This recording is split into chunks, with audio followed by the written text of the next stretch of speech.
What's going on, everybody? Mortem here, this time bringing you my review after 100% for Warhammer 40k Mechanicus 2, a TRPG that released in full just a few days ago to coincide with the Warhammer Skulls event. But before we dive into all that, to get my usual stuff out of the way, I'm sure most people are aware that I review games after 100% all the time at this point. There are links below covering all of that in greater detail if you are curious. But there's also a couple of things I need to explain about this game in particular. So, I'm able to bring you this so quickly after the game's release because I got a review key, sort of. So the situation around this one is a little different than normal, but I did receive a key for it, to be clear. All the way back in, I think it was like September of 2025, give or take, they reached out and asked if I wanted to take a look at a demo they were working on, I believe for a Steam Next Fest or something like that I covered at that time. However, they told me even back then that that key was going to turn into the full game and that they would be updating it and I could cover it. So I had a first impressions out like a week or so before the game actually launched on the 21st. However, that initial build was not the final build, so I knew I wanted to wait until the actual release day since it didn't look like they were doing any early preview of the release build specifically, or anything even really approaching that, like you would typically see with a review period. So long story short, I had access to a build early, and that build, even as of like a week ago, had working achievements and stuff, but it was going to change substantially from there into 1.0, which is what we are actually here to talk about. Now, the reason I went into so much detail there is because it simply must be said that the release of this game was odd. I guess there's really no other way to put it. So we had been waiting on its release for quite some time. There was a little bit of build-up via, of course, the Steam Next Fest stuff, like I told you, that they took feedback from, and then you kind of just didn't really hear too much after that. Like literally from December of last year until about a week or so ago from this particular video, it was pretty silent on the information front. And then sort of out of nowhere on May 13th, they were like, hey, the game is launching on the 21st, which just so happened to be when Warhammer Skulls was, which they were obviously trying to take advantage of, I would say. And I want to mention that because it really does kind of seem like they pushed this game out a little bit early. And so for the overview portion of this video, that's a bit of what I want to talk about in particular. I had numerous problems with many of this game's systems. It was buggy, it crashed a lot, the balancing seems all over the place, it's a significant departure in mechanics from the first game, which doesn't bother me so much, but when combined with the balancing issues that I'm going to talk about throughout this video, the whole situation just becomes very odd, for lack of a better word. When you dig down into it and you're willing to mess around with some systems and things, I think there's an okay tactics game here, but I don't think it really captures the fun of the first game in particular, but when combined with all these other issues, it becomes just a bit of a hard sell, to be honest with you. So for me, just to lead with it, I think this is largely going to be a buy on sale. And from there, let's get into the rest of this and talk about why that is. Starting with the technical section. So I mentioned quite a few problems there. I had a lot of issues with this game crashing. In fact, this game crashed significantly, like once every couple of hours. On top of that, there were random FPS drops, and I have a pretty high-end rig. The details are in the About section of the channel if you're curious, and even then it was a struggle to get like a decent frame rate with this game, and that is especially noteworthy when there were a handful of the like tactical arenas, if you will, that would occasionally run just crazy well, like to the tune of 2 or 3 times better than some of the other levels, and it was, again, just noticeable. It's also possible to sort of soft lock yourself if you're not being careful.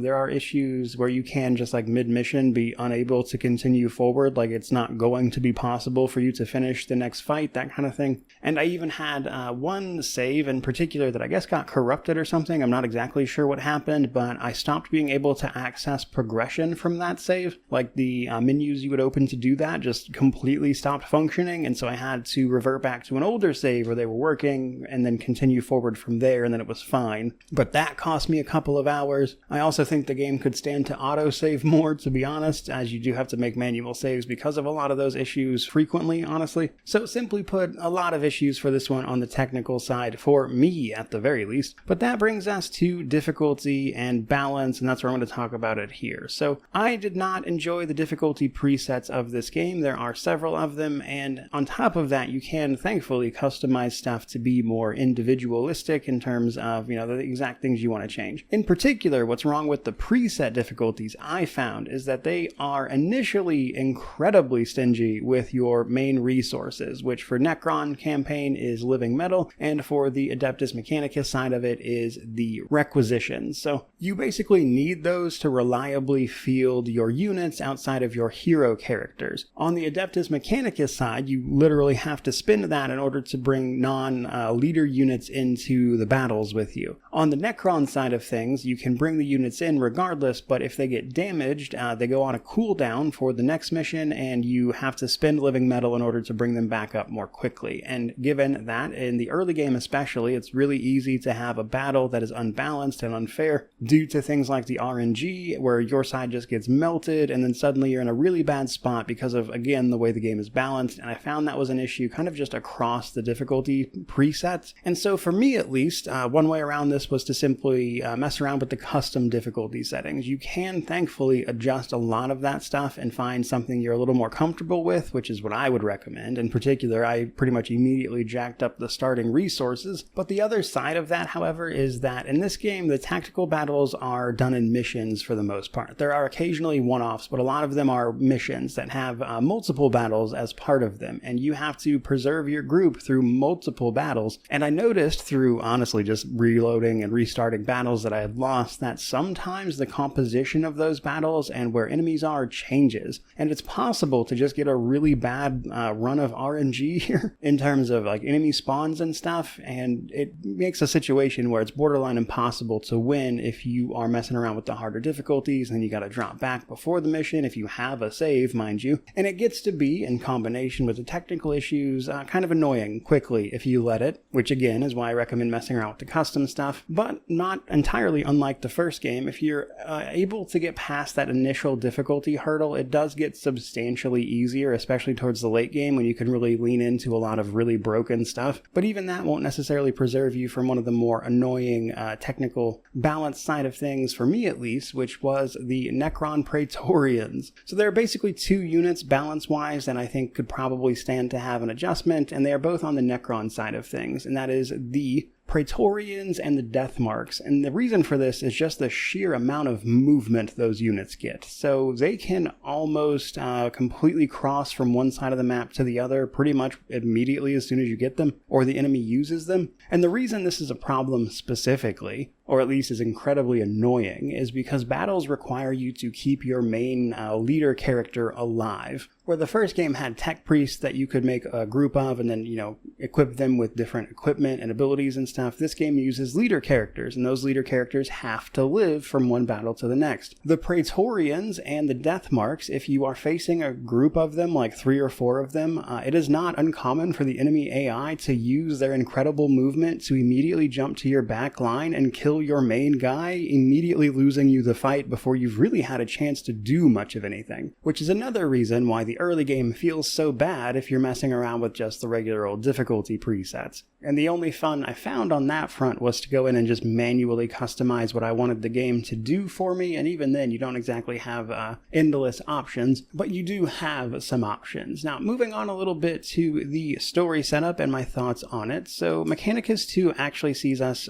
playing through 2 campaigns and an epilogue. Now, in order to get to the epilogue, you have to finish both of the base campaigns. In both of those, you play as either the Adeptus Mechanicus or the Necrons. You will encounter 2 other factions, the Iron Hands in like a single mission, and then the Votan here and there. But you play as either the Adeptus Mechanicus or the Necrons, and that is because the Adeptus Mechanicus is attempting to make this into a Forge world, but the Necrons have awoken in regards to them doing this. And then, of course, a fight over the planet itself ensues, which you can see both sides of. Now, the catch is, again, as I mentioned, this game has an epilogue. So there is an ending for each of the campaigns, yes, but once you actually unlock the epilogue, you can resolve a plot thread that does not get resolved in either of the campaigns, though you will see it from both angles. And then in the epilogue choice, you can make a choice to get the real ending for either or of the factions. If you are willing to play it through and see the actual ending, I think the story is okay at that point, because it feels like you actually got a proper narrative conclusion.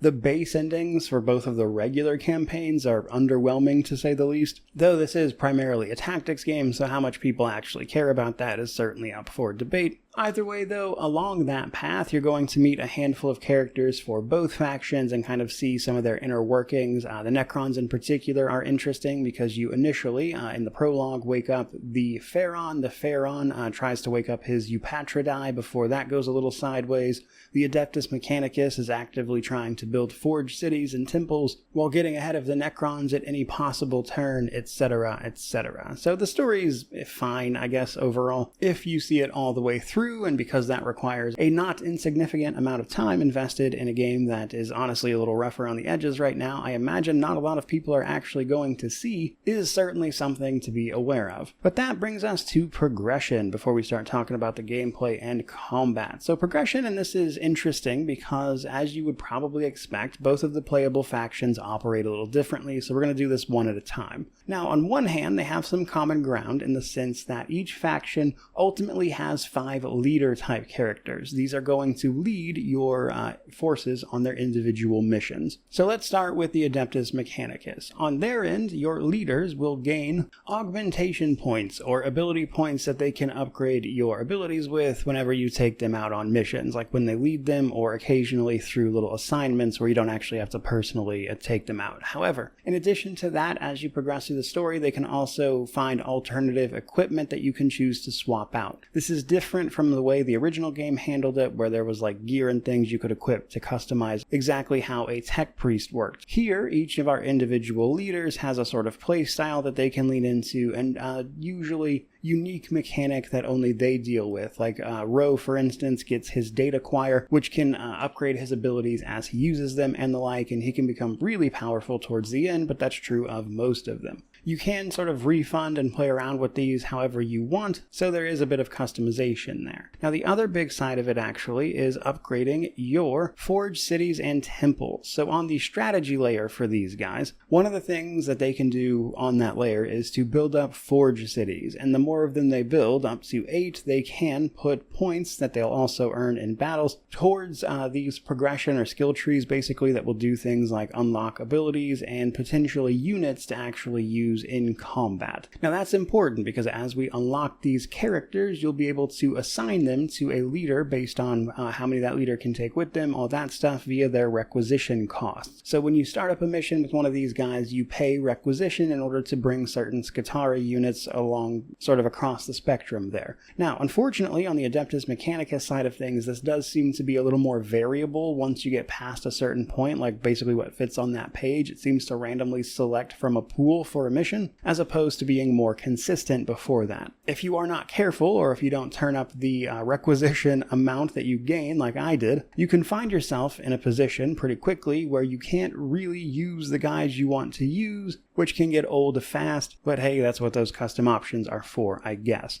But then we have the Necrons. Necrons work a little bit differently. They have their awakening points alongside their individual courts. So each of your Necron leaders has a court that they can sort of awaken as the process goes. Every time they complete something, they gain eminence. You can spend that eminence on upgrading that individual character via one of their little skill trees. This will do things like recruit more Necrons to their court, which are the Necrons they can then take with them. And you can even assign relics. So from the Awakenings page, as you awaken the dynasty, you can spend it on all of these points there. And some of those are passive upgrades, and some of those are specific upgrades called relics or command protocols. You can equip those once you have the unlocks to a given Necron leader, and if you match them up symbol-wise the right way, you can even get extra effects produced from that. And if that wasn't enough, you can use their living metal resource to upgrade their individual units they have assigned to their court. So you can get a bunch of upgrades for the guys working for you as well, in a slightly different manner than you see from the Adeptus Mechanicus. Now, as a result of that, and being able to assign all of these abilities to an individual leader, some of these guys become absolute powerhouses, like it just gets crazy. But that is their primary systems of progression. There's a couple of other things on like the strategy layer, but I pretty much described it with the forged cities and temples, and then the Necrons can destroy those things, etc. So that's kind of the gist of it. Overall, relatively simple, but let's move on then to the gameplay and hand-to-hand combat system, which for a TRPG is pretty much the bulk of the game, as you would probably imagine. And I want to split this into basically the strategy layer and the tactical layer, or the combat missions. So on the strategy side of things, it's relatively simple. It's honestly not very complicated at all. You basically have side tasks that you can assign people to, and then the actual combat missions themselves. Side tasks can be things like building up the forged cities or temples. On the Necron side of things, it's destroying them.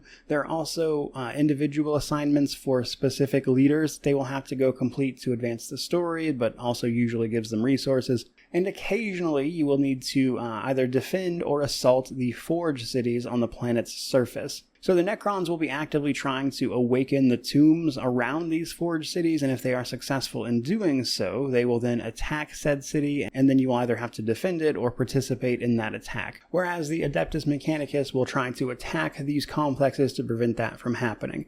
However, this is all done basically by whether or not you did a mission, and so it's actually really easy to have enough people to do all of the things as long as you are careful about it. And then once you complete a tactical combat mission, which is usually doing things like special story missions to advance the plot, reclaiming territory, or the defense or assaults that I've already mentioned. And that is pretty much it as far as the strategy layer goes. Honestly, relatively simple and straightforward on that front. Where things get a bit more complicated is actually the tactical layer, the combat side of things. So, combat is mostly not done in individual tactical battles, but rather a series of these battles where you will, in between them, come across like little encounters which can have various effects. And the individual battles themselves, outside of scripted story ones, do have some variance in terms of like what is actually there and what you will have to fight. All of that RNG combined across several battles that you have to preserve your group from is where things around the balance can get especially interesting. If you run into like the Praetorians or the Death Marks that I mentioned in an early fight, and they just like bum rush a bunch of your units where you take a bunch of damage that, because of the way the tactical missions work, you don't necessarily have the ability to recover from, can go poorly, leading to you have to completely restart a mission. And as I mentioned towards the beginning of the game, none of the presets for this felt good to me at all. I had to go in and customize and tweak before I got to a place where it felt enjoyable, to be honest. Now, the other mechanic you have to watch out for while you do this is vigilance. So, vigilance is the result of your actions. So before you actually enter the battles themselves, you can take on stratagems for extra rewards when you finish the mission. This increases your vigilance, and certain actions in the mission events can also increase your vigilance. If it maxes out, you will have to deal with an increased amount of enemies on your next combat encounter, which can be overwhelming for all of the reasons I have already listed in certain situations. It is mostly pretty easy to avoid this. I only had it happen accidentally like one time. You can proc it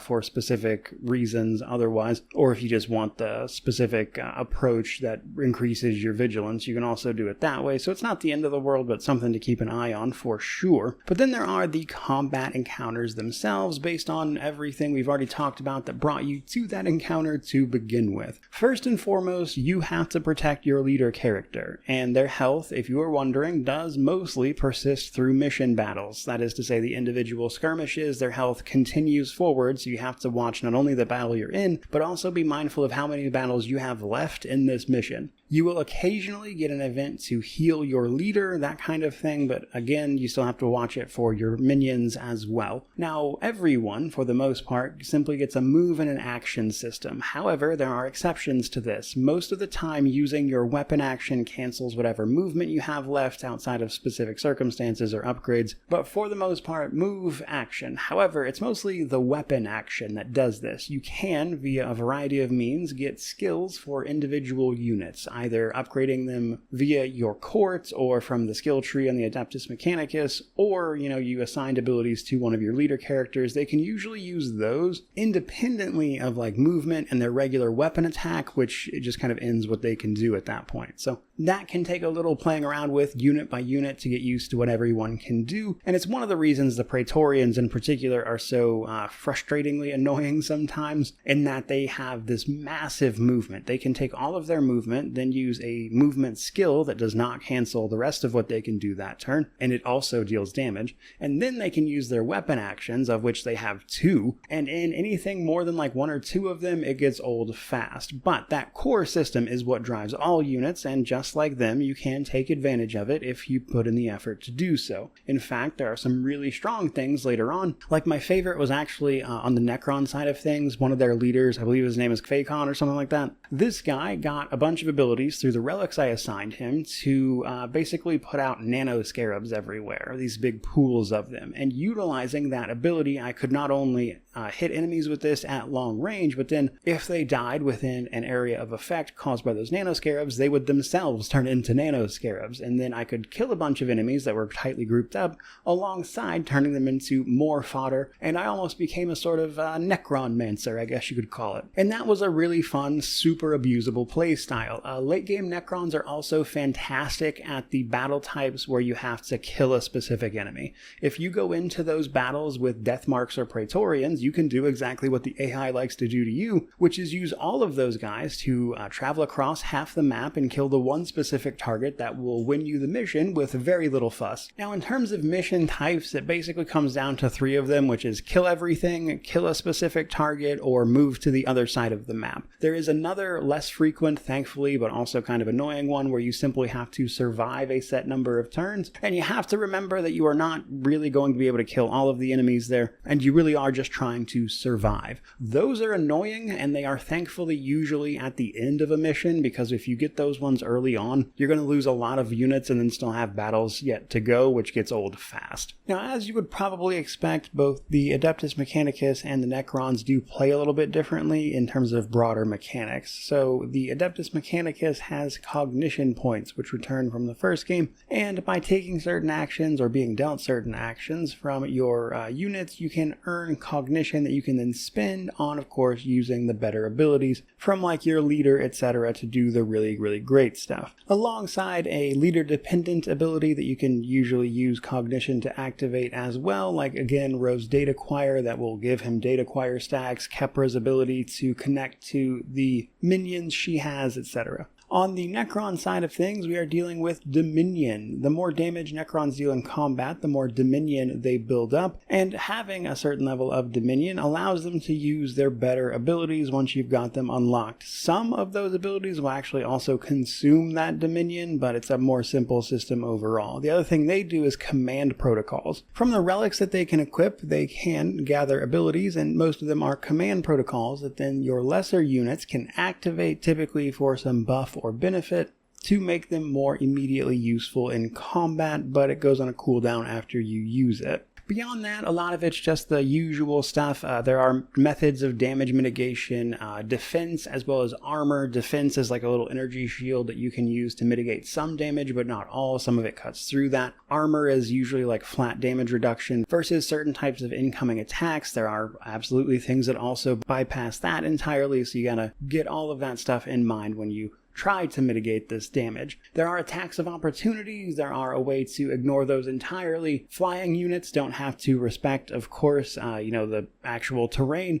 In fact, I would go so far as to say terrain doesn't really play much of a factor here outside of larger units. Some of the units take up 4 squares, including some of your leaders, and these guys can be a little annoying because a lot of times the maps are a little close, honestly, and the 4 square requirement means it's sometimes difficult to maneuver these guys, and for that reason, you probably don't want to play with too many of them. But outside of that one consideration, the terrain you are fighting in does not usually make a huge difference, and in fact, it really just felt like set dressing, quite literally, in most of the cases. There are, on rare occasion, environmental things you can interact with that will have an effect, like explosive barrels, the time-honored tradition, but terrain outside of those things is never like a huge consideration. That said, there is a cover system. Cover is line of sight, however. That is to say, hiding in cover, presuming it's not a cover that can be destroyed, can protect you from incoming attacks, provided the enemy cannot get line of sight on you. That's kind of all it is. It doesn't have a damage chance reduction, anything like that. Speaking of damage chance reduction, another ability you have to keep in mind is dodge. Some enemies, in addition to regular damage mitigation, can also dodge, and through upgrades have like a 30% chance to dodge at least twice before it cancels out for that turn. Meaning that basically 1/3 dodge chance twice, and then the regular defenses they might have. Some enemies can be really hard to hit as a result of this, and that's something you have to keep in mind as well to find ways around that.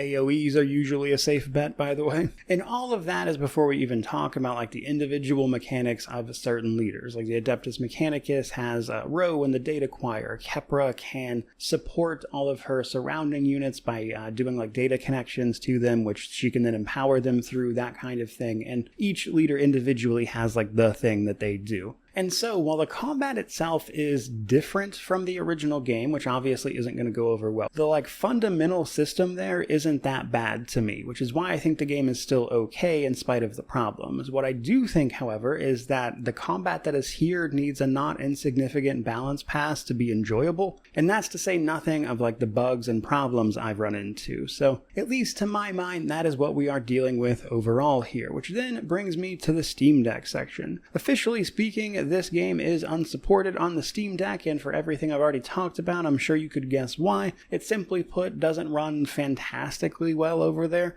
However, it does actually run. I think probably the more appropriate label for this would be playable, which makes me wonder if the unsupported rating isn't perhaps a little old, given the game's very sudden and odd release. That said, it does have things like controller support and whatnot. You should be able to play this on the Steam Deck in an okay fashion, but just like it had on the desktop for me, actually, it will probably have some performance issues, FPS drops, things like that. So I would expect a playable but probably not great experience over there, which brings me to my positives, negatives, and then we'll start wrapping this thing up. So on the positive side of things, for me, I enjoyed the two campaigns and the story if you see them through fully. I think there's an interesting sort of conclusion there on both sides of the fence. I like the approach they took with both campaigns. I will say, if you're only going to play through one of those campaigns once and not finish the whole thing, it's probably going to be underwhelming for you, but overall, adding the extra playable faction and the campaign side of things, I enjoyed it well enough for what it was. I also enjoyed the late game combat when all of these systems started really firing, and you didn't have to worry much about annoyances in terms of like balance and resources like I talked about along the way. Once you actually get to experience the full system, I think you can kind of see what they had in mind, and that is pretty enjoyable. Unfortunately, it does come with quite a few negatives, not the least of which was the bugs and technical performance I ran into here. FPS drops, all the crashes, the thing where the progression just stopped working, like I mentioned. All of those weren't fun. I obviously think the game needs a bit of a balance pass. I don't love the way combat feels for most of the game, even if it does eventually get fun. I think having a way to more reliably keep your leader safe throughout missions or make that less of a hard requirement would go a long way. Maybe even just make that like a difficulty option you could toggle for the custom settings, since that seems to be a way to mitigate most of that early game problem anyway. But regardless of all that, I will also say that having played through all of this, I will say that I do just prefer the way that Mechanicus 1 handled unit progression and the like. And I realize they probably changed that because it wouldn't necessarily fit for the Necrons, but it is a kind of weird thing that they changed the way it worked on the Adeptus Mechanicus side too, where instead of like individual tech priests and stuff, was just a system that I enjoyed more than this at the end of the day, even if I can see why they made that change ultimately. So when it comes to a conclusion for this one for me, I would buy this on sale. At a base price, Mechanicus 2 is $40 US. It is currently on a launch sale through the next couple of days, bringing it down to $36 US, but given the issues I've laid out and how I feel about it, I would be okay paying maybe $20 for this, but in comparison to, again, the first game, which was a admittedly kind of restrained experience, was still really fun, going from that to this is honestly a little disappointing for all of the reasons I have talked about. And so for that reason, this is a pretty clear buy on sale. Like, there is an element here once you get to a certain point that I think is enjoyable, but it takes too long to get there, frankly, and there are just too many bumps in the road along the way to keep most people's attention for that long. And so I imagine a lot of people are just straight up not going to engage with this at all. And I honestly wouldn't really blame you for that, given what I've experienced. And